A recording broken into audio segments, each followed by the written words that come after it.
इतिहास गवाह है, वक्त की धूल कभी सच को मिटा नहीं सकती और सियासत की आग कभी हकीकत को छुपा नहीं सकती। नमस्कार, मैं हूं आपके साथ पराग गुप्ता और आप देख रहे हैं सबसे बड़ा मुद्दा, सबसे बड़ी बहस। आज की बहस होगी किला वर्सेस कब्रिस्तान, मलिहाबाद में नया संग्राम। आज की बहस नवाबों के शहर, नजाकत के शहर लखनऊ के उस कोने से उठी है जहां अब तक सिर्फ आम के बागों की मिठास घुली थी, लेकिन आज मलिहाबाद की आबो हवा में संग्राम का बारूद बह रहा है। एक तरफ समाज की आस्था का किला तो दूसरी तरफ कागजों में दर्ज कब्रिस्तान है। बात आज से 1000 साल पुरानी उस गाथा की है जब इस अवध की धरती पर विदेशी आक्रांताओं ने कदम रखा था। इतिहास के पन्ने गवाही देते हैं कि 11वीं सदी में यहां एक महायोद्धा का राज था, महाराजा कंस पासी, वो प्रतापी राजा जिसने विदेशी हमलावरों के दांत खट्टे कर दिए थे। पासी समाज का सीना ठोककर दावा है कि कास मंडी की जिस जमीन पर आज मस्जिद खड़ी है वो असल में महाराजा कंस का ऐतिहासिक किला है। वहां उनका शिव मंदिर था जहां कभी घंटे घड़ियाल गूंजते थे। आरोप है कि आज वहां जबरन कब्जा हो चुका है। हर शुक्रवार को नमाज होती है, नई कब्रें खोदी जा रही हैं और उर्दू के शिलापट लगाकर इतिहास को दफन करने की साजिश हो रही है। मामला जब सूबे के मुखिया योगी आदित्यनाथ की चौखट तक पहुंचा गया, लेकिन दूसरा पक्ष इसे सिरे से खारिज कर रहा है। मुस्लिम समाज का कहना है कि भावनाओं से नहीं, ये देश संविधान और सरकारी कागजात से चलता है और राजस्व के रिकॉर्ड कहते हैं कि ये मस्जिद और मकबरा है। मुस्लिम धर्मगुरुओं का सीधा आरोप है कि संभल और भूतशाला के बाद मस्जिदों को मंदिर बताकर विवाद खड़ा करना अब देश में एक नया ट्रेंड बन चुका है। तो सवाल है, क्या 11वीं सदी के महाराजा कंस पासी के इतिहास और उनकी निशानी को मलिहाबाद में वाकई मिटा दिया गया? अगर वो ऐतिहासिक किला था तो सरकारी कागजात में वो मस्जिद और मकबरा कैसे बन गया? इतिहास सच्चा है या सरकारी कागज? और पासी समाज का आरोप कि वहां नई कब्रें बनाकर कब्जा पक्का किया जा रहा है, इस आरोप में कितनी सच्चाई है? क्या हर ऐतिहासिक विवाद का हल अब सिर्फ कोर्ट, सर्वे या सड़कों पर प्रदर्शन से ही निकलेगा? और आज का सबसे बड़ा सवाल, पासी वर्सेस मुस्लिम, किसका किला? इन्हीं सवालों के साथ शुरू करते हैं आज की बहस, लेकिन उससे पहले कुछ बयान आपको सुनवाते हैं। ये 1000 साल पुरानी सभ्यता, हिंदू सभ्यता का केंद्र राजपासी राजा कंस की धरती है, इसलिए कसमंडी जानी जाती है और सामने द्वार भी लगा हुआ है।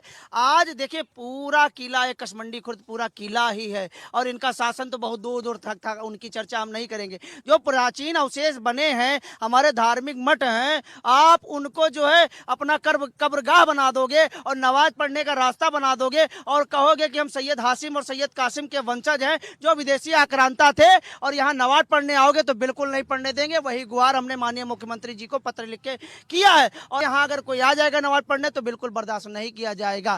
तो वहाँ के ऊपर मकबरा जो है वो हमको लगता है सैकड़ों साल से है। हमारी जितनी उम्र है 50-55 साल, हम जब से इसको इसी तरह से देख रहे हैं, मकबरा और मस्जिद, उसमें नमाज भी होती रहती थी और कोई विवाद वहाँ पे लोकल आदमी का कोई विवाद नहीं है।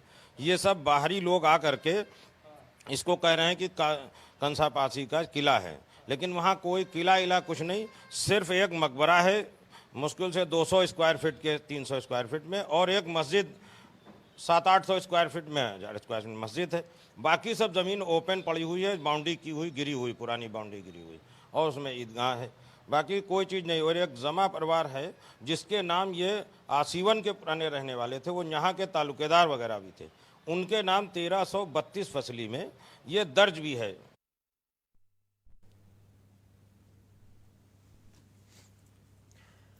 तो सवाल है बड़े, आज की बड़ी बहस के मस्जिद और कब्रिस्तान को लेकर, राजा कंस पासी के किले पर क्या मस्जिद बनी है? पासी वर्सेस मुस्लिम, किसका किला है ये? पासी समाज वर्सेस मुसलमान, नए प्रयोग का इंतजाम है क्या? सवाल यह भी कि मस्जिद, कब्रिस्तान या महाराजा कंस का किला?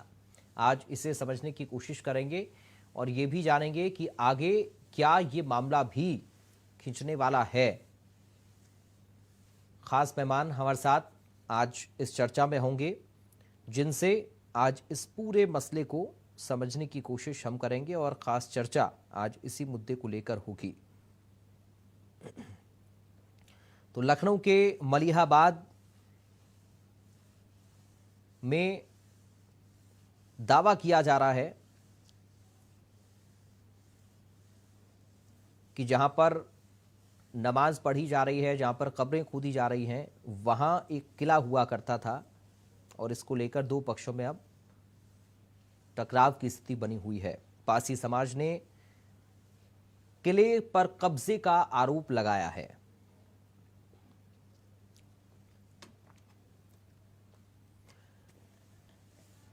इस वक्त हमारे साथ कुछ खास मेहमान जुड़ गए हैं, सीधा आपका परिचय करा दें। हमारे साथ राष्ट्रीय अध्यक्ष हैं लाखन आर्मी से सूरज पासी। सूरज पासी जी, आपका बहुत स्वागत है। और साथ बीजेपी से नेता हैं खेमचंद शर्मा। खेमचंद शर्मा जी, आपका स्वागत है। चेयरमैन हैं वक्फ वेलफेयर फोरम से जावेद अहमद। अहमद साहब, आपका बहुत स्वागत है। समाजवादी पार्टी से प्रवक्ता सर्वेश त्रिपाठी हमारे साथ हैं। सर्वेश त्रिपाठी जी, आपका स्वागत है। और लखनऊ से हमारे संवाददाता सिद्धार्थ प्रताप सिंह इस वक्त हमारे साथ जुड़ गए हैं। सिद्धार्थ, सबसे पहले आपके पास आ रहा हूं, फिर बाकी मेहमानों से मैं चर्चा की शुरुआत करूंगा।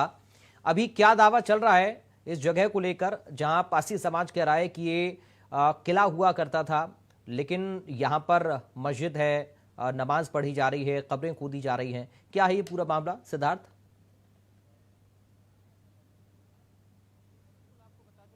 सिद्धार्थ, आप म्यूट हैं, अनम्यूट कर लीजिए खुद को। महाराजा कंस का किला, आवाज नहीं जा रही। सिद्धार्थ, एक बार बोलिए आप जरा। जिस तरीके से मलिहाबाद क्षेत्र में सिद्धार्थ की आवाज नहीं आ रही है। चलिए सिद्धार्थ, मैं लौटूंगा आपके पास में। हम शुरुआत कर लेते हैं सूरज पासी जी से। सूरज पासी जी, क्या दावा है पासी समाज का? क्या ये किला था? क्या इस पर जबरन कब्जा किया गया है? पहला रिएक्शन सर आपका चर्चा में।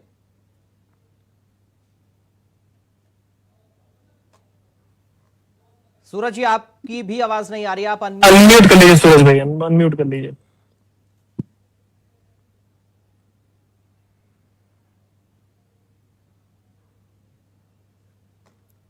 जी, मेरी आवाज आप लोगों तक पहुंच रही है? हाँ सर, अब आपकी आवाज आ रही है, आप बोलिए। जी, मुझे कोई सामने दिख नहीं रहा है।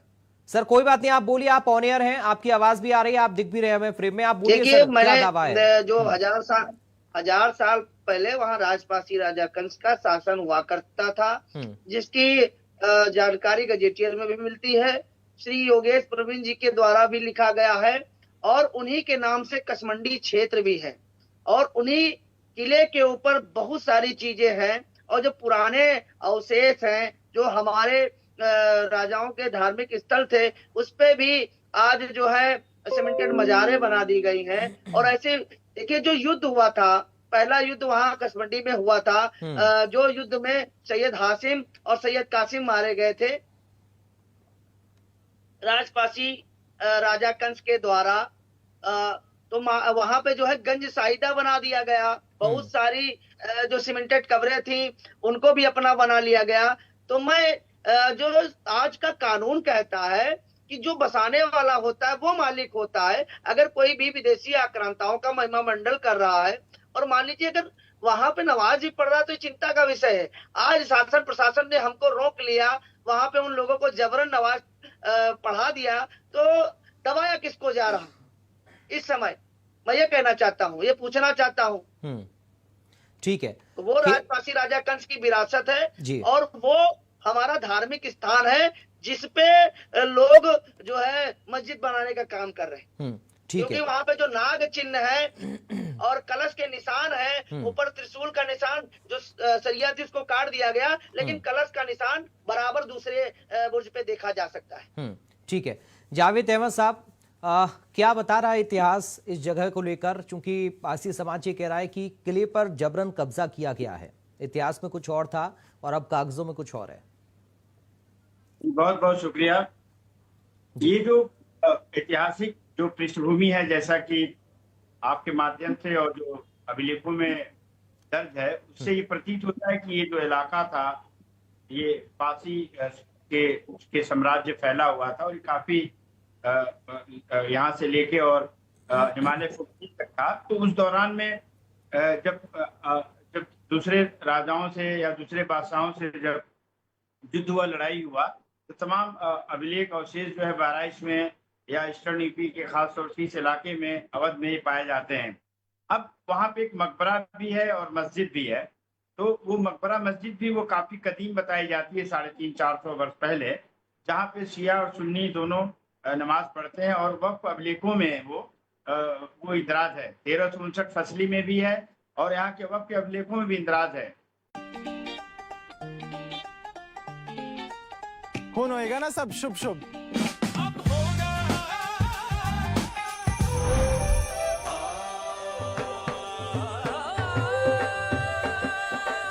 अब होवेगो सब घणो चोखो।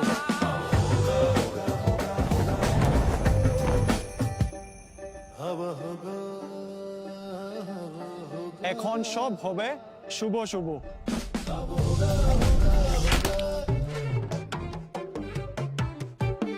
इनीमेल यल्लाम शुभम। अपना बिजनेस बढ़ाने के लिए इतना सब तो कर लिया आपने, पर सबसे बड़ा शुभ कार्य तो रह ही गया। टाटा कैपिटल सिर्फ आपका शुभ चिंतक नहीं, आपकी हर शुभ शुरुआत का साथी है।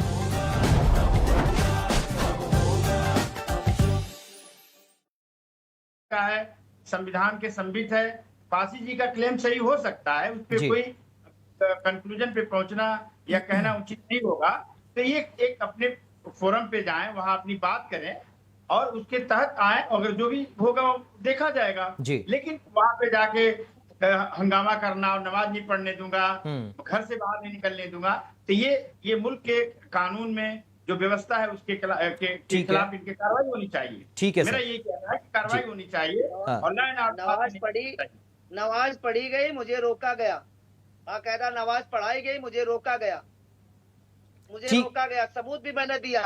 मैंने माननीय मुख्यमंत्री जी को ज्ञापन भी दिया, लेकिन मेरी कोई सुनवाई नहीं हुई। और जब संवेदनशील स्थिति थी तो वहाँ पुलिस प्रशासन दोनों लोगों को रोकना चाहिए था, ना कि एक पक्ष के ऊपर दबाव बनाना चाहिए था। मुझे 1.5 दिन तक हाउस अरेस्ट रखा गया। ये चिंता का विषय है। जब वहाँ पे साफ साफ हिंदू सभ्यता की चीजें दर्शाई जा रही हैं, वो जो नाग के चिन्ह है, ऊपर जो कलश है, और जो अभी शिलापट तत्काल लगाया गया है और दावा 1000 साल पहले का किया जा रहा है, तो मैं कहना चाहता हूँ जिनके नाम से वो पूरी धरोहर है, पूरा किला है, तो स्वामी वो होना चाहिए ना।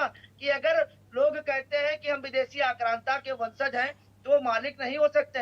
मैं इतना कहना जरूर चाहूंगा। ठीक है सूरज पासी जी, मैं लौटूंगा आपके पास। खेमचंद शर्मा जी, कैसे सरकारी दस्तावेजों में ये मस्जिद और कब्रिस्तान दर्ज हो गया है? अगर ये पासी महाराजा कंस का किला था, जो दावा सूरज पासी जी कर रहे हैं कि ये महाराजा पासी, जो महाराजा कंस पासी थे, उनका ये किला था, लेकिन इस पर जबरन कब्जा किया गया है। लेकिन सरकारी कागजातों में तो मस्जिद और कब्रिस्तान ही है। खेमचंद जी नमस्कार, जय हिंद, जय श्री राम जी। देखिए, ये एक स्थान ही, बहुत ऐसे स्थान हैं कि मुगलों के समय में और उसके बाद मुगल टू भी बोलूंगा, जो ऐसी सरकारें थी जो अपीजमेंट की पॉलिटिक्स के तहत भारत में सरकार चलाती थी। हिंदू उनके लिए सेकंड क्लास सिटीजन हुआ करते थे और मुस्लिम फर्स्ट की नीति के साथ उनकी सरकारें चलती रहीं। जबकि देश का बंटवारा धार्मिक के आधार पर हुआ, मुस्लिमों को पाकिस्तान दिया गया, हिंदुओं को भारत दिया गया, लेकिन फिर भी मुस्लिम फर्स्ट की पॉलिसी खत्म नहीं हुई। तो उनकी वजह से बहुत सारे ऐसे स्थान जो हिंदुओं के स्थान थे, अलग अलग कम्युनिटी के स्थान थे, उनपे मुसलमानों का कब्जा बरकरार रहा और कई जगह नए नए स्ट्रक्चर, पुराने स्ट्रक्चर है उनको और बढ़ा दिया गया, कई जगह नए स्ट्रक्चर बना दिए गए, कई जगह इस तरीके की मजारें बना दी गई और बहुत सारी चीजें हैं। अभी जो मुस्लिम फेलो पैनलिस्ट बोल रहे थे कि भाई कानून में विश्वास रखना चाहिए और कानून की संगत जाना चाहिए, बिल्कुल अगर वो चीज डिस्प्यूटेड हो गई तो ये तो दोनों पार्टी पे लागू होता है। जब वहां पे पासी समाज क्लेम कर रहा है कि महाराज पासी की वो जमीन है और महाराज पासी का वहां पे किला था और वहां पे शिव मंदिर था, तो जब दूसरा ग्रुप और एक समाज, बड़ा समाज इसको क्लेम कर रहा है, तो आपको भी वहां पे जाके नमाज नहीं पढ़नी चाहिए, उसके लिए जिद नहीं करनी चाहिए। तो कानून संगत जब तक ये फैसला ना हो जाए कि वो महाराज पासी का किला था, वहां शिव मंदिर था, या फिर आप लोगों ने जो बनाई हुई मजार या मस्जिद है वो है, तब तक तो फिर दोनों ही पार्टी को वहां पे अपने अपने को दूरी बना के रखनी चाहिए। ऐसा नहीं कि सिर्फ हिंदुओं को दूरी बनानी चाहिए। क्यों? आप कह रहे हैं कि भाई हिंदू लोगों को, अरे वो अपनी बात तो रखेंगे ना, वो जाएंगे कहेंगे तभी तो लोगों के सामने आएगा, एडमिनिस्ट्रेशन के सामने आएगा कि भाई उनकी जगह पे नाजायज कब्जा किया हुआ है। ठीक या है। तो आप प्रूव करो। हाँ, ठीक है। मैं ऐसा समझता हूँ कि जी। इसकी जांच होनी चाहिए और जांच के बाद जो सच है वो सामने आना चाहिए, क्योंकि अगर कम्युनिटी कोई कह रही है और सबूत दिखा रही है और वहां पे हिंदुओं के चिन्ह दिखाई दे रहे हैं तो जरूर जांच होनी चाहिए। और मैं ऐसा समझता हूँ ये दोनों कम्युनिटी की ड्यूटी है, एक कम्युनिटी की ड्यूटी नहीं है कि जब तक फैसला ना हो जाए तब तक वहां पे दोनों ही दूरी बना के रखें। ठीक है। सर्वेश त्रिपाठी जी, क्या एक और धरोहर जांच की मांग कर रही है? अब समाजवादी पार्टी क्या सोच रही है इस विषय पर? देखिए, पहले सबको प्रणाम, जनता को प्रणाम, खेमचंद भाई, अहमद साहब, हमारे सूरज भाई, सबको प्रणाम। ये देखिए, ये बहुत, अगर आप इतिहास में जाए तो ये राजनीतिक मुद्दा है ही नहीं है। महाराजा कंस पासी जो है हम सबका गर्व रहे हैं, हम सबका गर्व है, हम सबके गौरव है। और अगर इतिहास पे भी जाए तो 1359 की बात कर रहे थे अहमद साहब, और 11वीं शताब्दी के सबसे वीर योद्धाओं में से उनका नाम शुमार होता है। उनका हेडक्वार्टर, उनका राज था, और वो भी 980 1031 के आसपास, कई किताबों में उल्लेख मिलता है उनका जी। उन्होंने जो है और वो भी बहुत क्लियर है कि सैयद सालार मसूद का जब इन्वेजन हुआ था तो उनके दो जनरल्स जो थे उस समय के, सैयद हातिम और सैयद खातिम, इनका खात्मा किया था, इनको हराया था, और उनका हेडक्वार्टर इसी रीजन में हुआ करता था, काकोरी मलिहाबाद। तो ये फोर्ट जो है निश्चित, अगर देखिए that is subject to archaeological survey of India और वो बाकी जो भी हो, लेकिन अगर एक इतिहासकार के तौर पे मैं आपको वैसे भी कह सकता हूँ कि प्रथम दृष्टया तो ये निश्चित है कि अगर अहमद साहब की बात भी मानी जाए, 1359 का हवाला दे रहे हैं, यहाँ पे 980 और 1031 की बात हो रही है, तो वहां पे राज था, ये डिनाई नहीं किया जा सकता। ये उनका हेडक्वार्टर था, ये भी डिनाई नहीं किया जा सकता।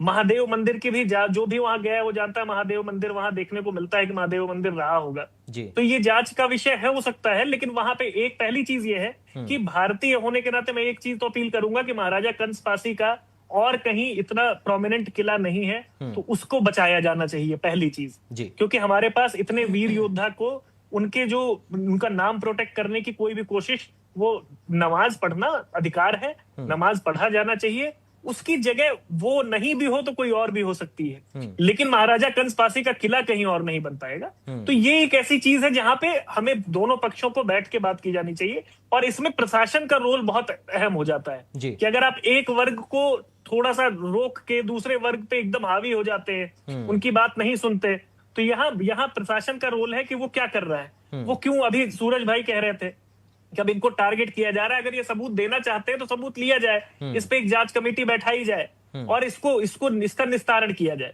गजेटियर में भी है, और आपको बहुत सारी किताबें कोट कर सकता हूं मैं जहां पे महाराजा कंस पासी का, अहमद साहब ने भी बोला, अहमद साहब निश्चित रूप से बहुत सही बात कर रहे थे, वो जानते हैं इसको कि इनका राज था और ये बहुत वीर योद्धा थे, इन्होंने बहुत अच्छे से राज किया, इनकी जनता तक की बारे में बताया जाता है कि इनका जो राज था वो बहुत, एडमिनिस्ट्रेशन इनका बहुत अच्छा था। तो अगर इनके किले के प्रोटेक्शन के लिए, कंजर्वेशन के लिए कुछ किया जा सकता हो तो दोनों, यहाँ पे प्रशासन को अपना अच्छा रोल दिखाना चाहिए और दोनों पक्षों को बैठा के ये कहा जाना चाहिए कि नमाज कहीं और भी हो सकती है, और अगर ये है तो दोनों पक्ष अपना कागज दिखाए, दोनों पक्ष।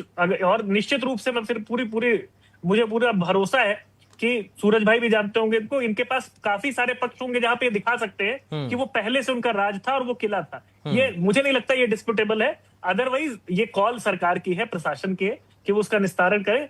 मेरी समझ में इस पे ये मुद्दा बनाया ही नहीं जाना चाहिए था, लेकिन समस्या ये है कि अभी एक सरकार है, बात कर रहे थे हमारे खेमचंद भाई, अभी एक सरकार है जिसको धर्म में, जाति में लड़ाने का शौक है, तो वो इसको बिना मतलब का मुद्दा, ये मुद्दा है नहीं। महाराजा कंस पासी के नाम पे भी हमें बहस करनी पड़ेगी, ये सोचना भी मुझे कभी लगता नहीं था कि सोचना पड़ेगा, क्योंकि उनके वीरता में, उनके शौर्य में कभी किसी को कोई संदेह हुआ नहीं। तो और पासी कम्युनिटी अगर आप देखेंगे भाई, तो पासी कम्युनिटी बहुत मेहनत कश कम्युनिटी है, वो मेहनत करने में और बहुत ज्यादा मेहनत करने में, और बिना किसी, अभी तक कहीं विवादों में नहीं आती, अपना काम करते हैं बहुत ईमानदारी से और बहुत मेहनत करते हैं। तो उनको भी अगर ये बैठ के ये करना पड़ रहा है तो ये बहुत अशोभनीय है और बहुत चिंताजनक है। ठीक है सर्वेश जी, आऊंगा, आप बने रहिए। सिद्धार्थ का एक बार हम रुख कर लेते हैं। सिद्धार्थ, आपको आवाज आ रही है मेरी? सिद्धार्थ, क्या है तो ये पूरी सच्चाई, महिला माफ कीजिएगा, दरअसल अब सवाल ये है सिद्धार्थ कि ये इतिहास का किला है या फिर जो कागज हैं उनमें कब्रिस्तान है? या कागजों का कब्रिस्तान है।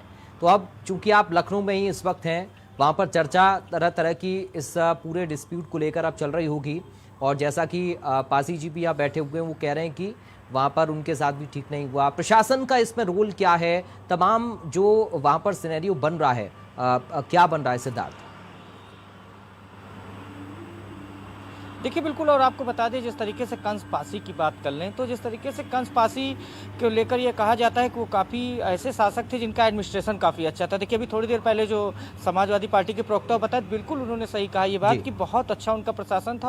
और कहीं ना कहीं जिस तरीके से जो पासी समाज है वो गजेटियर को लेकर बता रहा है, कई ऐतिहासिक विवरण उनके द्वारा दिए जा रहे हैं। हालांकि दूसरा पक्ष भी ऐसे विवरण दे रहा है, लेकिन ये बिल्कुल सही है जिस तरीके से वहाँ कर हम गए, ग्राउंड जीरो पर गए, जो लोग भी मिले वो ये बता रहे थे कि देखिए बिल्कुल उनका एडमिनिस्ट्रेशन बहुत अच्छा था। और बिल्कुल अब ये कुछ जो सब कुछ निश्चित करेगा वो आर्कोलॉजी की तरफ एक बार फिर बड़ा आर्कोलॉजी डिपार्टमेंट ये देखेगा क्या कैसे, लेकिन प्रशासन ये चाह रहा है कि दोनों तरफ से शांति बनी रहे। हालांकि आज प्रशासन पूरी तरीके से अलर्ट मूड पे था, दोनों तरफ से आरोप प्रत्यारोप का दौर जारी था, लेकिन कहीं ना कहीं जिस तरीके से कंस पासी की बात कर लें तो उस क्षेत्र में उनका बड़ा प्रभुत्व था और काफ़ी बहादुर थे वो। तो कुल मिलाकर ये अब क्षेत्र तो वो निश्चित है, बिल्कुल ये बताया जा रहा है। और अब देखना ये है कि किस तरीके से क्या होता है, और अब प्रशासन ये कोशिश कर रहा है कि दोनों पक्षों को लेकर की शांति बनी रहे। हालांकि अब आर्कोलॉजी विभाग ये निश्चित करेगा, धीमे धीमे उसी की तरफ ये मामला बढ़ता हुआ दिख रहा है अभी तक। अब ये देखना है कि किस तरीके से क्या होता है। हालांकि प्रशासन ये कोशिश कर रहा है कि शांति बनी रहे, और आज भी प्रशासन पूरी तरीके से अलर्ट मूड पे था, लेकिन कहीं ना कहीं जो विवरण दिया जा रहा है पासी समाज की तरफ से वो भी काफ़ी ये बताने का प्रयास किया जा रहा है कि गजेटियर में काफ़ी कुछ है, और जिस तरीके से जो कई बुक्स हैं उसमें भी ये दिखाया जा रहा है। तो कुल मिलाकर वो क्षेत्र जो है वो कंस पासी का था, उसमें कोई भी शक शुबा किसी को नहीं, क्योंकि ऐतिहासिक रूप से ये काफ़ी मजबूत है। हालांकि दूसरा समाज भी कह रहा है कि नहीं काफ़ी दिनों से हमारे शिलालेख है, तो अब देखना ये है कि किस तरीके से क्या होता है, लेकिन प्रशासन अभी पूरी तरीके से पराग अलर्ट मूड पर चला गया। ठीक है सूरज पासी जी, देखिए यहाँ पर सभी लोग जो बैठे हुए हैं वो महाराज कंस पासी जी के शासन को या उनके काल को बता रहे हैं और पूरा बखान उसका कर रहे हैं, और सब इस बात से इत्तेफाक भी रखते हैं कि वो जो पूरा इलाका है, वो जो पूरा एरिया है, वहाँ पर किला हुआ करता था, उस बात को नकारा नहीं जा सकता है। शिव मंदिर की बात भी आई है इसके साथ ही, और ये भी देखिए सर्वेश जी ने तो कहा कि जिस तरीके से उस पूरे इलाके का बखान महाराजा पासी को लेकर है और किसी इलाके में कहीं नहीं है। लेकिन सवाल यह है सूरज जी, क्या एक डिस्प्यूट बनाकर ही इस केस का हल हो सकता है, या फिर सामाजिक सौहार्द शांति बनी रहे और कानूनी रास्ता अपनाया जाए बिना किसी झाल झमेले के? ये सीधा सा सवाल है। कैसे हल होता हुआ आपको नजर आ रहा है, और आपकी नजर में जांच किस दिशा तक पहुंचेगी या पहुंच सकती है? सूरज पासी जी,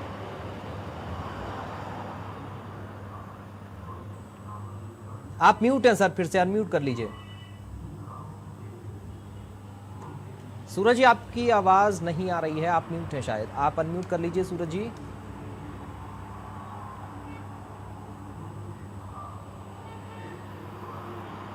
चलिए संपर्क मुझे लगता है नहीं हो पा रहा है, सूरज जी की आवाज नहीं आ रही है हम तक। मैं अपनी टीम से भी कहूंगा एक बार इसको चेक कर लें प्लीज। खेमचंद जी आपको मेरी आवाज आ रही है? खेमचंद जी आपको आवाज आ रही है मेरी? नहीं, खेमचंद जी की आवाज भी नहीं आ रही है। जावेद अहमद साहब आपको आवाज आ रही है मेरी?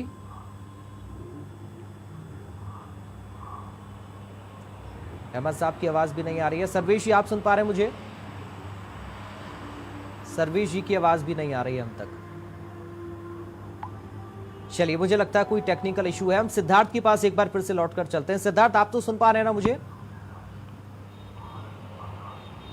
जी बिल्कुल। हाँ सिद्धार्थ, एक बार फिर से मैं आप ही से थोड़ा सा इस बिल्कुल, पूरे मामले को समझना चाह रहा हूं कि ये कहां तक जांच जा सकती है और किस किस तरीके से, अगर ये मामला आगे बढ़ता है तो क्या इसका एक प्रोसीजर होगा, क्या पूरी प्रक्रिया होगी? सिद्धार्थ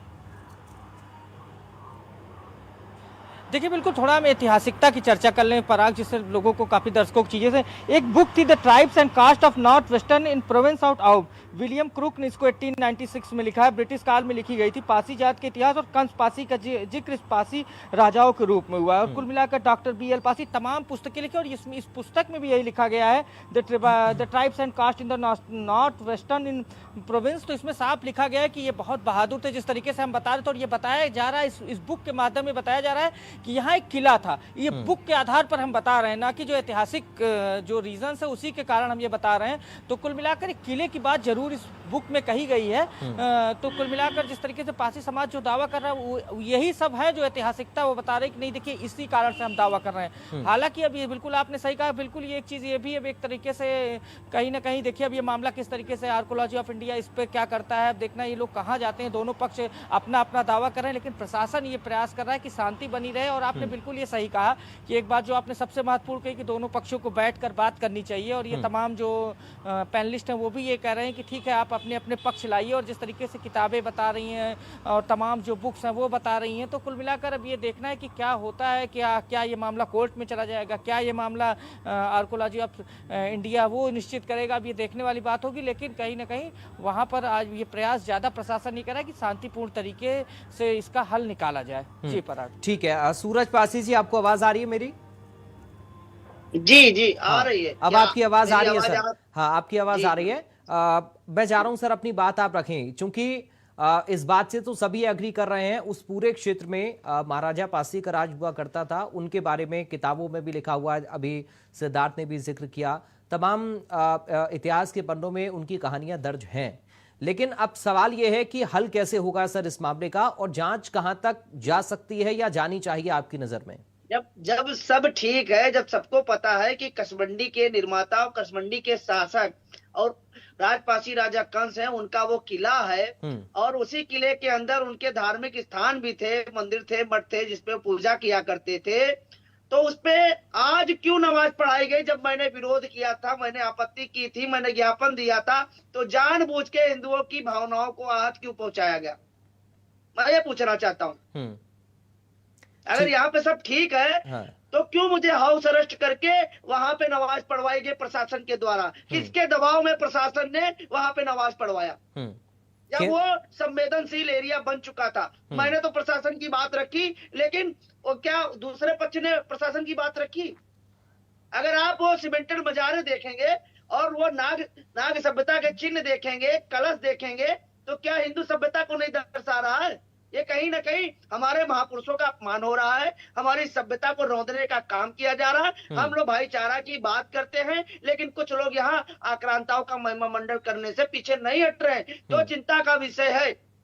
मैं ये कहना चाहता हूँ। ठीक है जावेद अहमद साहब, सब ठीक है तो हमको दे दिया जाए ना, क्यों कोर्ट जाना, क्यों ऊपर जाना? तो दे दिया जाए ना, मुझे वहां पूजा पाठ करने दिया जाए ना, रुद्राभिषेक करने दिया जाए ना, अगर जब हमारा है। ठीक है जावेद अहमद साहब, कैसे सूरज पासी जी की बातों को आप देख रहे हैं? क्या ये इतना आसान लगता है या कुछ इसमें पेंच फंसने वाले हैं? जी, मैं आपको इसको पृष्ठभूमि में ले जाना चाहूंगा। ये बात सूरज पासी जी का और जो तमाम पैनलिस्ट हैं आप जो कह रहे हैं, ये इतिहास के पन्नों में ये प्रिजर्व है। आपके दर्शकों को आपके माध्यम से जानकारी देना चाहूंगा, ये आर्कियोलॉजिकल सर्वे ऑफ इंडिया के हेरिटेज में दर्ज नहीं है। वहीं आसपास में जो और मकबरा हैं या और दीगर चीज हैं जैसे शाहबाद में है, वो हेरिटेज की लिस्ट में आता है। जो गौरतलब बात है, जो समझने की जरूरत है कि 750 वर्ष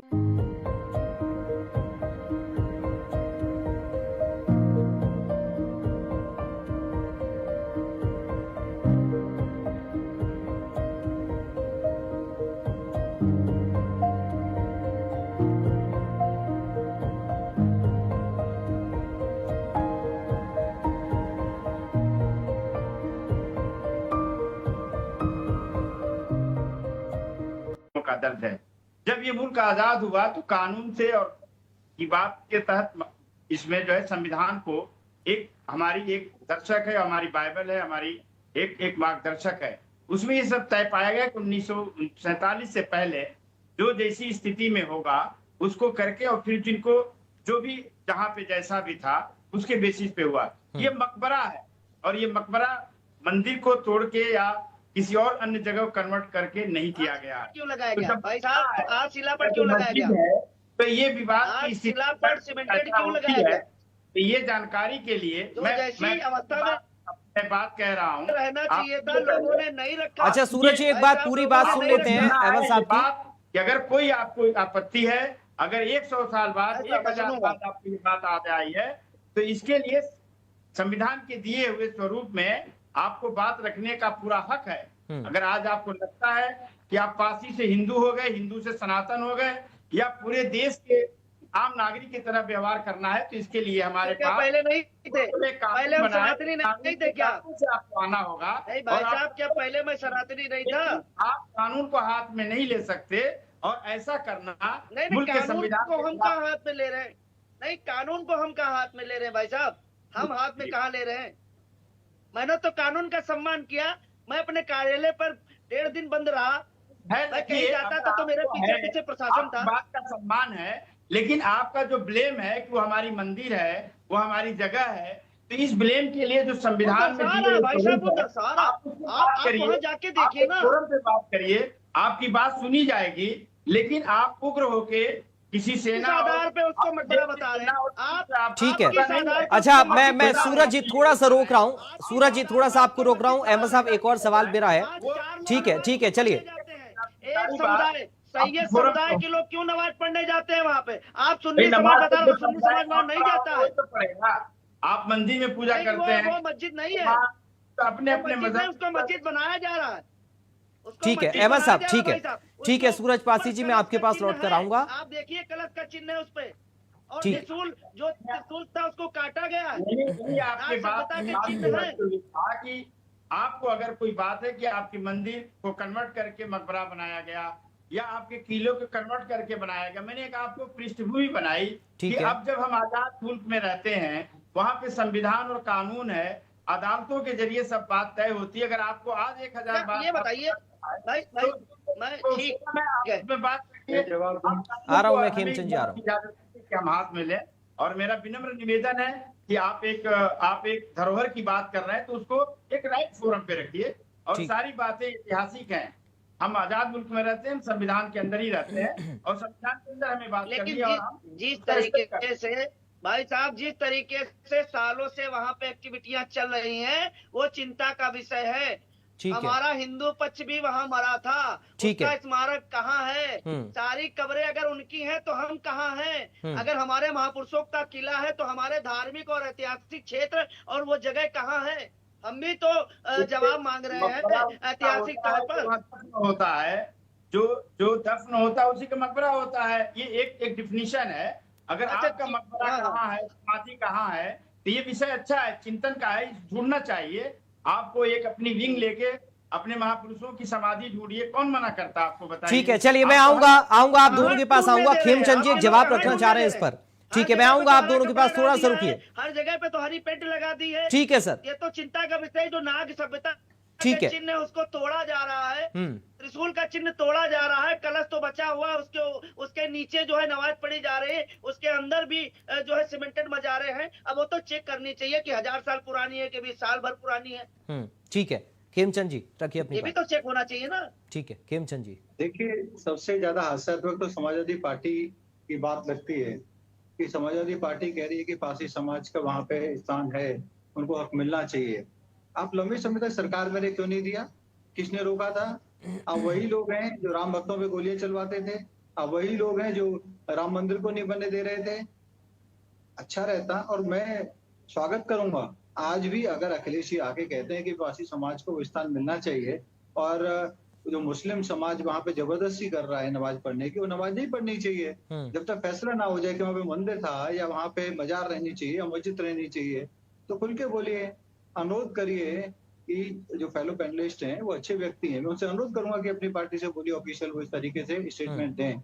और मैं ऐसा समझता हूँ, आपने एक अच्छा टॉपिक डिस्कशन का रखा है। इस समस्या का एक ही हल है कि भाई कानूनी तौर से जाना चाहिए। हिंदू समाज तो कानूनी तौर पे पहले भी गया, राम मंदिर के लिए भी गया, भोज तलाक के लिए भी गया, और यहाँ भी जाएंगे। लेकिन दूसरे पक्ष को भी अपने आप को दूरी बनानी चाहिए जब तक ये फैसला ना हो जाए कि ये मंदिर है या फिर वहां पे मजार है या मस्जिद है। ठीक है, मैं सर्वेश जी आपके पास आ रहा हूं, लेकिन एक छोटा सा सवाल अहमद साहब से मेरा है।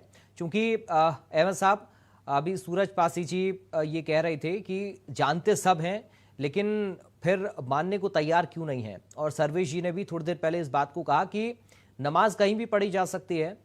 अगर वो किला है तो फिर वहां पर तो नमाज भी नहीं पढ़ी जानी चाहिए ना, क्योंकि जो मुस्लिम धर्मगुरु हैं वो तो यही कहते हैं कि कोई भी ऐसी जगह जो किसी पर कब्जा करके मस्जिद बनाई गई हो, वहां पर कैसे नमाज हम पढ़ सकते हैं? वो कबूल ही नहीं होगी नमाज फिर तो फिर मुझे लगता है कि मुस्लिम धर्मगुरुओं को ही आगे आना चाहिए और इस पर चिंता व्यक्त करनी चाहिए कि वाकई में सच्चाई आखिर इस जगह की है क्या। अहमद साहब, क्या सोचते हैं आप इस बारे में? जी, आपका सवाल जो है बहुत ही बुनियादी सवाल है, और जैसा कि मैंने अपने पहले प्रस्तुति में ये बात पूरी तरह से साफ करने की कोशिश किया कि जब कोई बात 1000 वर्ष पहले ये तथ्यों पे बेस्ड है जी। कि एक महाराजा, एक महापुरुष का था वहां पे, और उसके बाद जो घटना घटी वो लिस्टेड है, उसमें मकबरा है। यहाँ प्रॉब्लम मंदिर मस्जिद की नहीं है, मकबरा है। आप इस पे गौर करिए, वहां पे मकबरा है और हजारों वर्ष पहले बात की घटना है, और उसके बाद जो भी वहाँ डेवलपमेंट हुआ है वहां पे अब जो है मकबरा की शक्ल में है, जो वहां पे स्थापित है। वहां पे 800 घर मुसलमान रहता है, दोनों समुदाय के लोग रहते हैं। वहां फ्राइडे और सोमवार को वहां बाजार लगती है और बड़े सौहार्द से रहते हैं। अगर ये वहीं रहते हैं तो इनकी भी उम्र मेरे ख्याल से 45 साल की होगी, 40 साल की। तो इनको अगर अब ज्ञान आया है तो उस ज्ञान को फायदा होना चाहिए समाज को। तो अगर इनको मकबरा ढूंढना है तो बिल्कुल आजाद है, ढूंढे ये। तो मेरा इसमें बस आपको एक लाइन में ये कहना है कि पूरे नॉर्थ इंडिया में एक वबा आया है, एक ऐसी व्यवस्था, एक उन्माद क्रिएट किया गया है कि हम पुरानी चीजों में जा रहे हैं। अगर मुझे सच्चाई को उन्माद मत बोलो, सच्चाई को उन्माद मत बोलो। बीजेपी सबसे पहले मैं इनकी बात सुन रहा था। आप गलत है, आप गलत बातें कर रहे हैं। आप जी, सच्चाई को उन्माद ऐसा मत बोलिए। हैं पुरातत्व अगर जो आप कहता है तो मैं आपकी बात मान लूं, मैं कितनी जगह बात मान लूं आपको, आपके पास कितनी जगह का मतलब क्या है? आपने हर जगह कब्जा किया है, तो जहाँ है वहाँ माननी पड़ेगी। अपने जिज्ञासा को इसका तो मतलब आप ये देखिए कि आपके पूर्वजों ने कितना अत्याचार किया। मैं अपने राजाओं क्या का घर छोड़ अभी होगा क्या?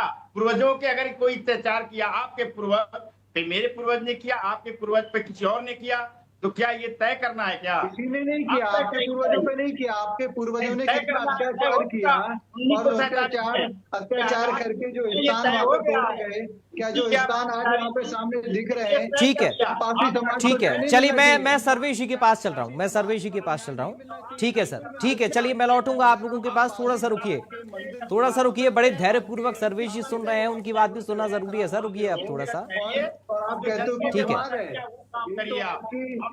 एक गंदी सोच को दिखाता है कि भाई आपके पूर्वजों ने वहाँ पे अत्याचार भी किया। ठीक है, चलिए सर्वेश जी, ठीक है सर, ठीक है। अहमद साहब आऊंगा। खेमचंद जी और अहमद साहब थोड़ा सा रुक जाइए। सर्वेश जी, अहमद साहब ये कह रहे हैं कि ये तो मंदिर ढूंढने वाला ट्रेन चल पड़ा है। ठीक है सर्वेश जी, मान रहे हैं, इस्लाम खुद कहता है जहाँ जबरदस्ती से मस्जिद बनाई हो वहाँ नमाज नहीं करनी चाहिए। ठीक है सर। सर्वेश जी अहमद जी आऊंगा मैं। सूरज जी थोड़ा सा रुक जाइए प्लीज, प्लीज थोड़ा सा रुक जाइए। जी जी हाँ सर्वेश जी, अहमद साहब कह रहे हैं कि ये वही ट्रेंड है मंदिर ढूंढने वाला हर जगह, ऐसा है क्या? या फिर जो देखिए, इतिहास अहमद की साहब- चीजें हैं वो अहमद सामने साहब आना जो कह रहे हैं, जरूरी भी बहुत है। सारी चीजें ऐसी हैं जो मुझे ऑब्जेक्शनेबल लगती हैं, मैं बोलता हूँ उसको कि पहली चीज हमारे क्या कहते हैं, हमारे यहाँ जो लास्ट राइट्स होते हैं वो डिफरेंट है।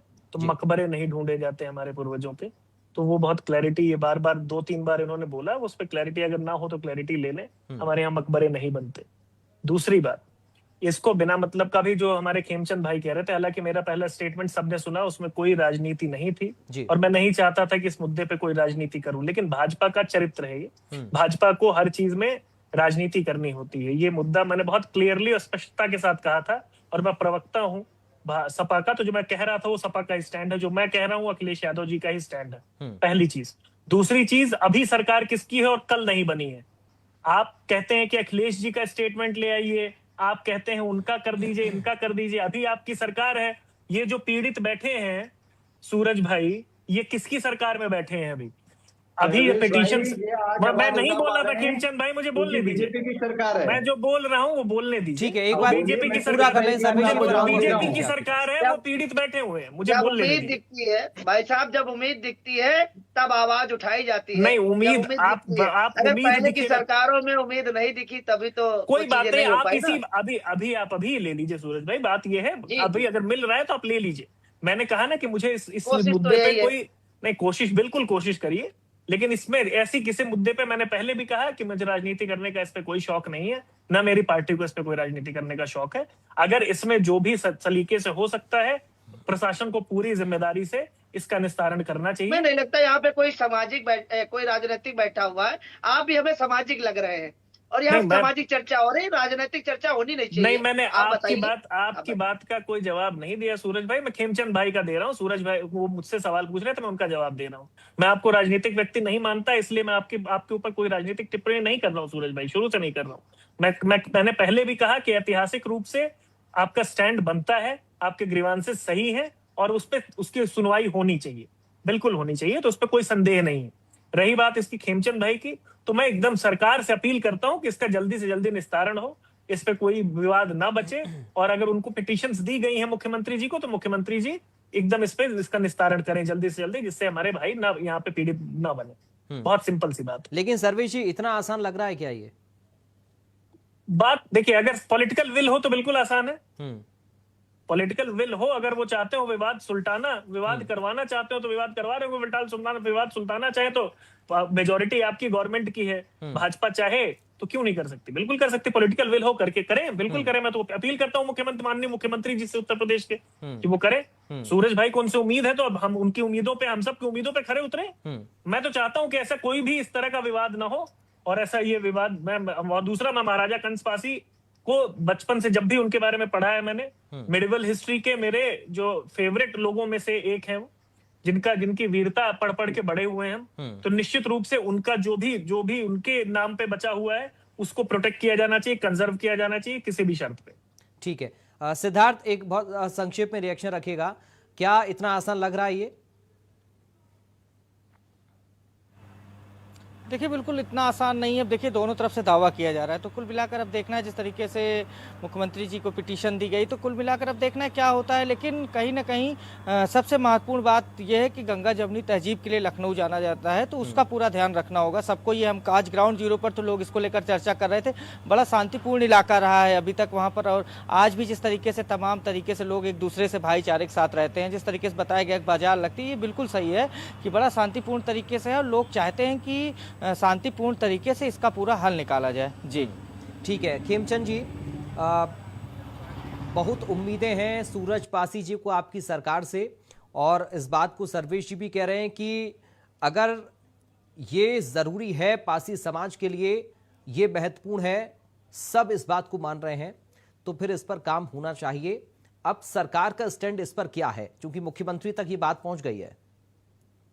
देखिए, मुख्यमंत्री तक बात पहुंची तो मुख्यमंत्री समाज को न्याय दिलाने का काम करेंगे। कंस पासी जी सिर्फ वो पासी समाज के नहीं, समस्त हिंदू समाज के, समस्त भारतीय संस्कृति के वो एक बड़े नाम है, महापुरुष हैं। और उनके जो किला है या उनके द्वारा बना हुआ जो मंदिर है, वो सबका है। मैं ऐसा नहीं समझता सिर्फ पासी समाज का है, वो सर्व हिंदू समाज का है। लेकिन सर, तो बात ये भी है ना कि मुख्यमंत्री भी तो पूरे प्रदेश के हैं ना, हो सकता है मुस्लिम समाज भी उनके पास पहुंच जाए अपनी एक पिटीशन लेकर, फिर वो क्या करेंगे? या सरकार का स्टैंड फिर क्या होगा? मुस्लिम समाज पहुंचेगा, पहुंचना चाहिए, उसमें कोई दिक्कत नहीं है।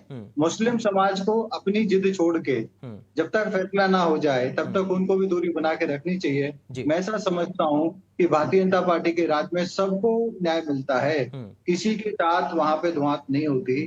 जो सच होगा सामने आएगा, और सच के अनुसार निर्णय होना चाहिए, और वो निर्णय सभी को मान्य होना चाहिए। हमने कभी जबरदस्ती की नहीं, हमने तो राम मंदिर में भी जबरदस्ती नहीं की, लंबी लड़ाई लड़ी, सच सामने आया, निर्णय हुआ।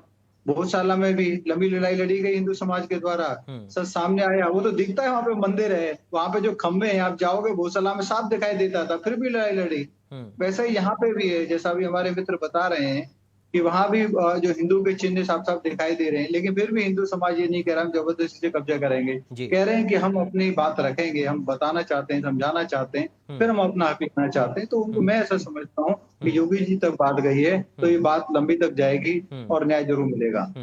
सूरज पासी जी, आपको लग रहा है कि ये बिना न्यायिक प्रक्रिया के हो जाएगा, या वही एक समाधान है? नहीं, आज जो घटना घटी है तो कहीं ना कहीं चिंता का विषय है, क्योंकि मुझे रोका गया, वहां आवाज बढ़ाई गई, और फिर भी हम उम्मीद नहीं खोते हैं। हमको पूरा यकीन है कि वर्तमान की सरकार में पूरे हिंदू समाज को न्याय मिलेगा। और वो जो हमारा ऐतिहासिक और धार्मिक क्षेत्र है उसको संरक्षित किया जाएगा सरकार के द्वारा, ताकि उस पुरानी सभ्यता को और वहां पे जो हिंदू राजा और उनके सैनिक शहीद हुए थे उनकी आत्माओं को थोड़ी शांति मिलेगी, थोड़ी शांति मिलेगी, हम ये उम्मीद करते हैं। ठीक है सर्वेश जी, तथ्यों के आधार पे जी ठीक है, तथ्यों के आधार पे हम कह रहे हैं, कोई कहानी नहीं सुना रहे। वही देखिए अहमद साहब भी तो वही अहमद साहब वही कह रहे हैं ना सूरज जी, वो कह रहे हैं कि आपको अगर उस पर अपना दावा करना है तो फिर एक प्रक्रिया के तहत चलना पड़ेगा ना, आप वहां पर किसी तरह की कोई क्राइसिस हो ये तो कोई भी नहीं चाहेगा। मैंने सबूत तो भी वो दिया मैं वही समझना चाह रहा हूँ, आपको उस धरती प्रक्रिया के क्या मालिक नजर आ रही राजपासी है? राजा कंस हैं जी, उसको मतलब उस धरती के मालिक राजपासी राजा कंस है। और पुरातन क्या कहता है, पुरातत्व क्या कहता है, अगर कोई किला है और कोई धार्मिक एक्टिविटी वहां पे है, किले पे सबसे पहले 250 मीटर दूर तक कोई निर्माण नहीं होना चाहिए। अब हमारे लोग लड़े, ठीक है, हिंदू राजा लड़े और वीर गति को प्राप्त हुए, तो आप कोई भी विदेशी आक्रांता अगर वहां पे टिक जाएगा, अगर हम लोग संभलेंगे तो क्या वो चीजें लेने की कोशिश नहीं करेंगे? आज लोकतंत्र है तो उस तरीके से लेने की कोशिश करेंगे, लेकिन अगर कोई नहीं मानेगा तो हम क्या कह सकते हैं? अभी कुछ कह देंगे तो मुद्दा बन जाएगा, कुछ कह ठीक है देंगे तो मुद्दा बन जाएगा। तो मैं सबूतों के आधार पर बात कर रहा हूं और तथ्यों के आधार पर बात कर रहा हूं। जो वहां नाग सभ्यता के चिन्ह है, कलश है और त्रिशूल काटे गए हैं और जगह जगह पे जो सीमेंटेड मजारे बनाई जा रही हैं उनको रोका जाए, चिन्हित करके रोका जाए। उन जो बाहरी लखनऊ से और काकोरी साइड से लोग नमाज पढ़ने वहां पे जाते हैं उनको रोका जाए। अब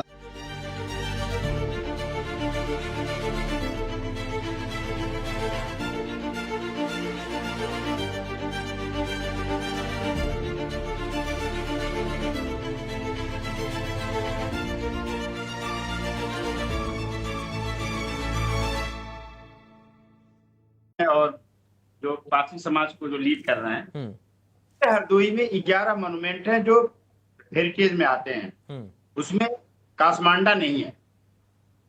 और अगर कोई किला या लखनऊ में आसपास में जो भी पहले की जो स्थिति थी, जैसा कि मैं फिर कह रहा हूं, आजाद मुल्क में संविधान के दिए हुए जो दायित्व हैं और जो देश की या राज्य की चुनी हुई सरकार है उनको संविधान के अंतर्गत ही काम करना। आप राजनीतिक बात कर सकते हैं, आप स्वतंत्र हैं, बीजेपी करती है उसको भी स्वतंत्र है, मैं राजनीतिक नहीं हूं, इसलिए मैं स्पष्ट बात बता रहा हूं कि अगर कोई चीज कानून सम्मत है या इससे पहले क्या हुआ है राम मंदिर में वो देश जानता है, कानून के बात हुई, आपस में समन्वय बना।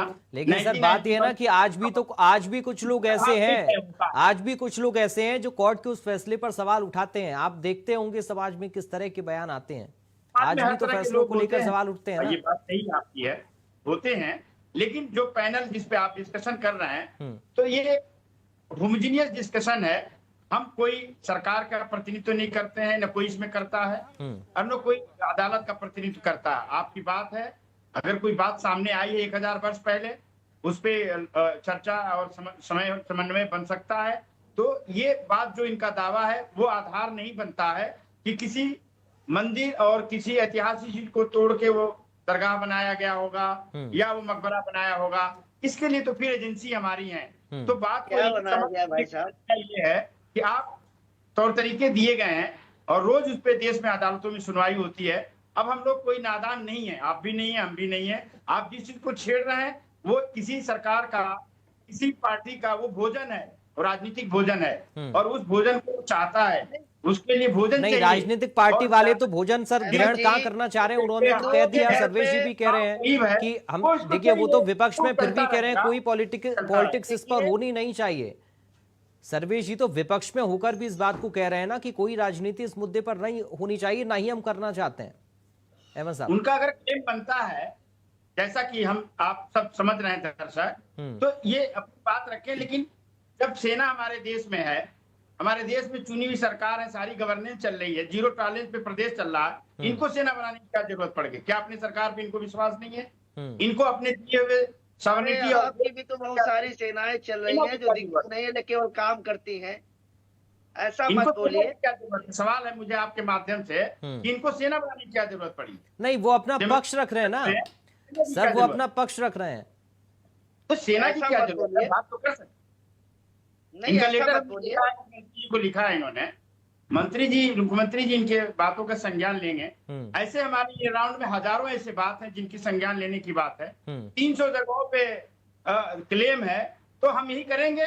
हमें करना होगा, समाज यही तय कर रहा है, सरकारें इसी के लिए आ रही हैं, तो हम यही करेंगे। लेकिन अहमद साहब जो इतिहास है उसको ना तो मिटाया जा सकता है ना दबाया जा सकता है, वो सामने तो आएगा ही। और अब धीरे धीरे जो फैसले आए पिछले, उनको तो आप भी मान रहे हैं ना, उनको तो आप भी मान रहे हैं। खैर, मैं एक फाइनल एक्शन सर्वेश जी से ले लेता हूं, बहुत संक्षेप में रखिएगा सर प्लीज, और समय खत्म हो रहा है अब। सूरज जी और अहमद साहब थोड़ा सा रुक जाइए सर प्लीज। सर्वेश जी से फाइनल एक्शन मेरे को लेने दीजिए। सर्वेश जी, क्या प्रोसीजर आपको लग रहा है आगे? बहुत संक्षेप में प्लीज रखिएगा, और बिना किसी वाद विवाद के क्या समाधान हो जाएगा एक प्रक्रिया के तहत, और वो प्रक्रिया क्या होगी? एकदम बिल्कुल। अहमद सर को मैं एक चीज बता दूं, शिवसेना नाम की पार्टी भी है, तो सेना लिख लेना कोई गलत नहीं रख सकते नाम, उसमें कोई दिक्कत नहीं होनी चाहिए। लेकिन रही बात इसकी, मैं फिर कहता हूँ पूरी जिम्मेदारी से कि ये मुद्दा ऐसा है जो अभी तक मुझे लगता है कि प्रशासन द्वारा आराम से बैठ के सॉल्व किया जा सकता है जी। अगर ये कोर्ट कचहरी और उन सब में जाएंगे तो बहुत लंबा समय लगेगा और उससे विवाद बढ़ेगा, और उससे निश्चित रूप से कोई फायदा नहीं होना है। अब मैं फिर कह रहा हूँ कि एक बहुत, हम यहाँ जब बात कर रहे हैं तो अगर महाराजा कंस पासी की बात कर रहे हैं तो वो किसी एक धर्म समुदाय के नहीं थे, वो उन्होंने हमारे देश की रक्षा की है आक्रांताओं से, और हमारे देश के लिए लड़े थे और बहुत वीरता से लड़े थे। कहा जाता है कि वो हारना जानते ही नहीं थे, इतना अच्छा उनके लिए लिखा गया है। और बहुत आप आल्हा दर्पण पढ़ेंगे, पासी दर्पण पढ़ेंगे, बहुत जगहों पे ब्रिटिश गजेटियर में भी उनका उल्लेख है। तो अगर ऐसे व्यक्ति की बात की जा रही तो हिंदू मुसलमान सब इसी देश के हैं, कहीं बाहर से आने वालों की बात नहीं हो रही है। तो ये बैठ के बिल्कुल बात की जा सकती है। मैं फिर कह रहा हूं कि नमाज के लिए आप और जगह आवंटित कर सकते हैं, आप इबादत के लिए और जगह आवंटित कर सकते हैं, लेकिन एक वीर राजा के किले की बात हो रही है, अगर वो उस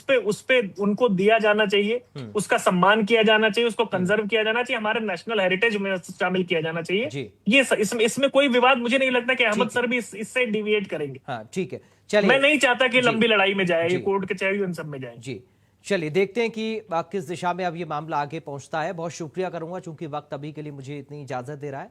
बहुत धन्यवाद आप सभी खास मेहमानों का आज की बड़ी बहस में शामिल होने के लिए।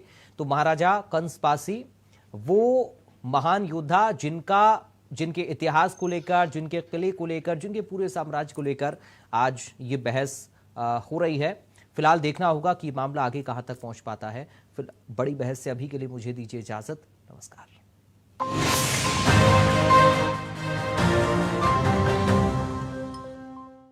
Associate sponsor summer cool, life बनाए वंडरफुल समर कूल।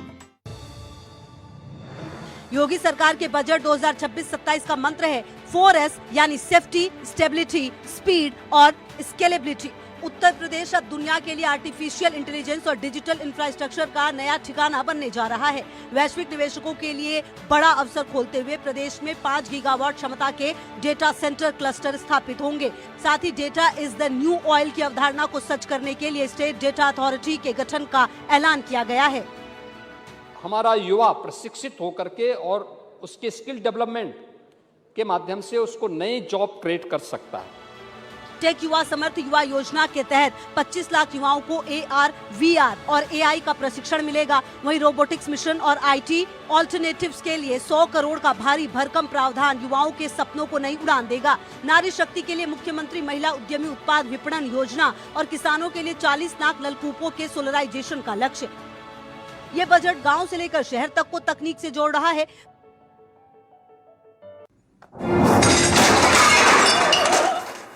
फर्श की टाइल्स को चेंज करो, बड़ी स्लिपरी हैं। Thermocool washing machine. Thermocool, India का नया अंदाज। घिसते, तोड़ते, कूटते, गिरते, नानी दादी का नाम याद आता है। हमको तो एक ही नाम याद आता है, MDH शाही पनीर मसाला। पनीर तो क्या मस्त बना डाला। MDH का असली शाही पनीर मसाला, वो असली मसाले सच सच MDH।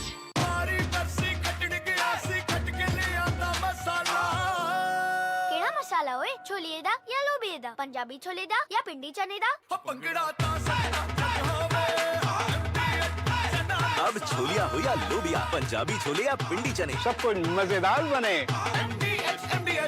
हमें पता है, हमें पता है चमकी चाट से क्या बना है, क्या बना है।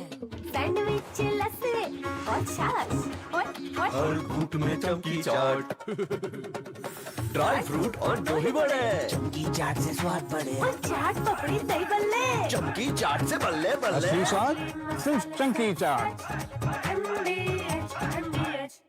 आइसक्रीम खाओगी? जंगल में आइसक्रीम मिलती है। समर कूल रेफ्रिजरेटर, आप अपनी ड्यूटी निभाओ, ये अपनी ड्यूटी निभाएगा। समर कूल, लाइफ बनाए वंडरफुल।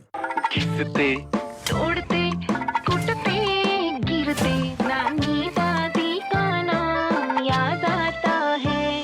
हमको तो एक ही नाम याद आता है, MDH शाही पनीर मसाला। पनीर हो गया मस्त बना डाला। MDH का असली शाही पनीर मसाला।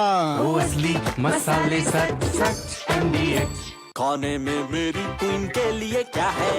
किंग मटर पनीर, किंग बैगन भरता, king veg pulao, king palak paneer kofta. ये सब किंग क्यों? क्योंकि ये सब बना है MDH किचन किंग से। का बॉस MDH किचन किंग, असली किचन किंग। MDH।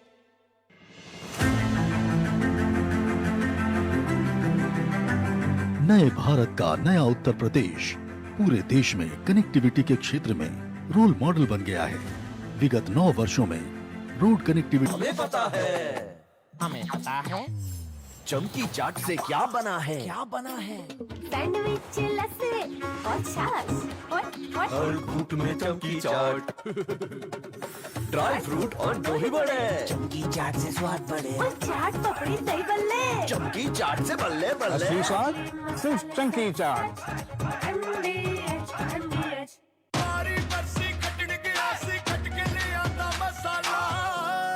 केड़ा मसाला ओए छोलिए दा या लोबिए दा पंजाबी छोले दा या पिंडी चने दा। अब छोलिया हो या लोबिया, पंजाबी छोले या पिंडी चने, सब कुछ मजेदार बने। खाने में मेरी क्वीन के लिए क्या है? किंग मटर पनीर, किंग बैगन भरता, king veg pulao, king palak paneer kofta. ये सब किंग क्यों? क्योंकि ये सब बना है MDH किचन किंग से। का बॉस MDH किचन किंग, असली किचन किंग। MDH। फर्श की टाइल्स को चेंज करो, बड़ी स्लिपरी हैं। Thermocool washing machine, Thermocool, India का नया अंदाज।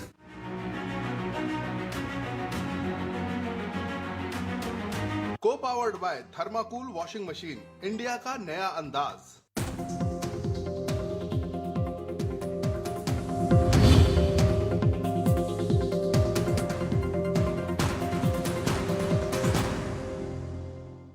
खास खबर के सह प्रायोजक हैं MDH देगी मिर्च का तड़का, अंग अंग फड़का। MDH देगी मिर्च। Co powered by Thermocool washing machine, India का नया अंदाज। लखनऊ में कार्यक्रम का आयोजन सीएम योगी ने येडा के अंतर्गत भूमि आवंटन कार्यक्रम में की शिरकत, भूमि आवंटन पत्रों का किया वितरण।